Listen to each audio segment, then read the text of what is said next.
ลุยได้ลายสมควรพี่น้องเอ้ยโคเยอะปลานินเยอะเต็มเราเอาปลาจากห้องเลยเนี่ย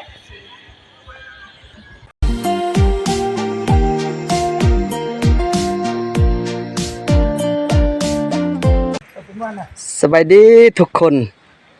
ที่ว่ามื้อนี้มารับเมาโครงการเนาะเนี่ยโอ้ยเป็นสร้างศาลาลมเนาะ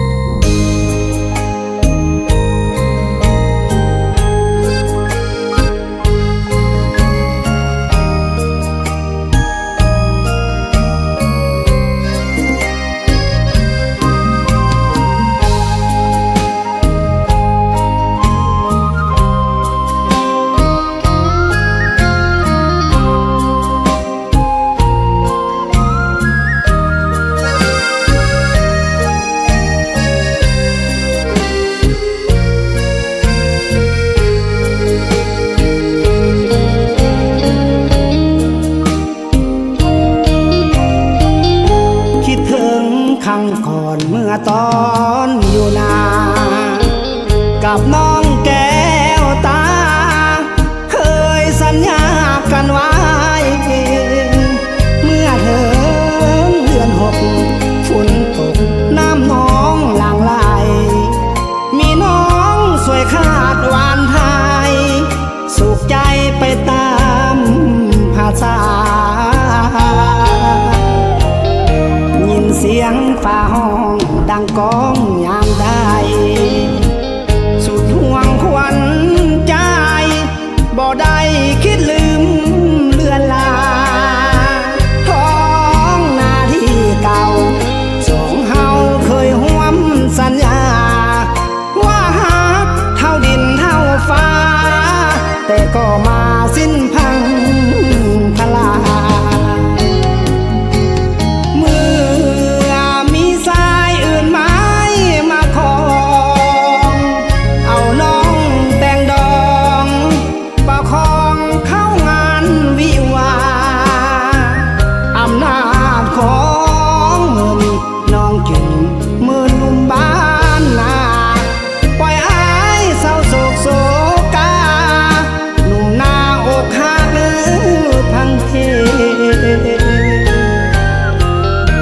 คิดถึงอดีตชีวิตผ่านมาโอ้หนุ่มบ้านนาภาวะหัวใจวังเวน้องมีความสุขแต่อายมีทุกข์โซเซหนุ่มนาบ่โกบ่เทหักจริงเพอย่างนี้เลื่อยมา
คิดถึง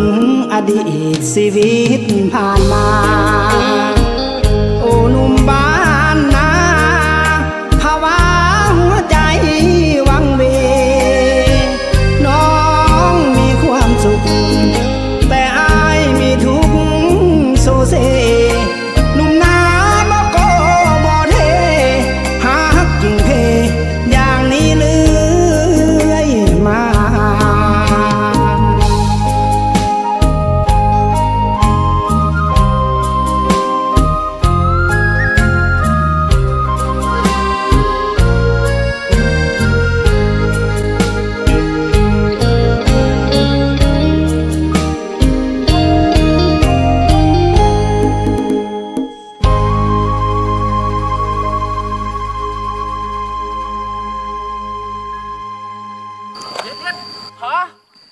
าวตัวมาบ้านไป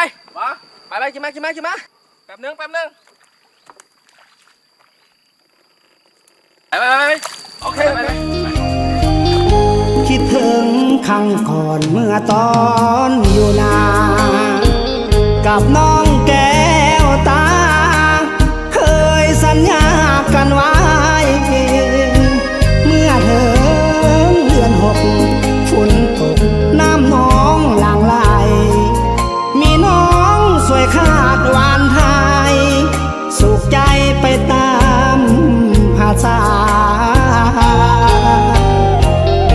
ยินเสียงฟ้าห้องดังก้องยามใด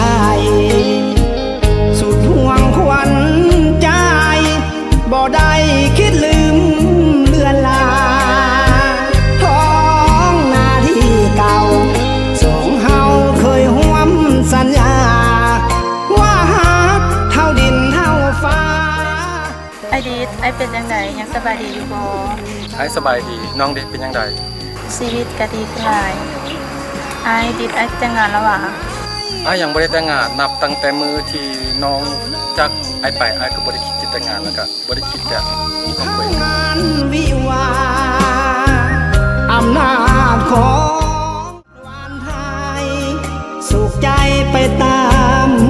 ภาษายินเสียงฟ้าห้องดังก้องยามใดสุดห่วงควันใจบ่ได้คิดลืมเลือนลาท้องนาที่เก่าสองเฮาเคยห่วมสัญญาว่าหักเท่าดินเท่าฟ้า ไอดีดไอเป็นยังไงยังสบายดีอยู่บ่ ไอ้สบายดีน้องเด็กเป็นยังไง ชีวิตก็ดีขึ้นหลายไอดีดไอแต่งงานแล้ววะ ไอ้ยังไม่ได้แต่งงานนับตั้งแต่มือที่น้องจักไอ้ไปไอ้ก็บ่ได้คิดจะแต่งงานแล้วก็บ่ได้คิดจะมีครอบครัว งานวิวาอำนาจของเงินน้องจึงมือนุ่มบ้านนา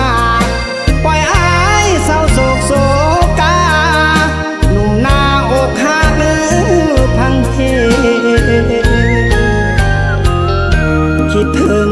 อดีตชีวิตผ่านมาโอ้หนุ่มบ้านนาภาวะ พรลุงมาอยู่นี่ วังเว ลุงนี่มาลุงมานี่นะ แต่ มาวันนี้ มีทุกข์โซเซ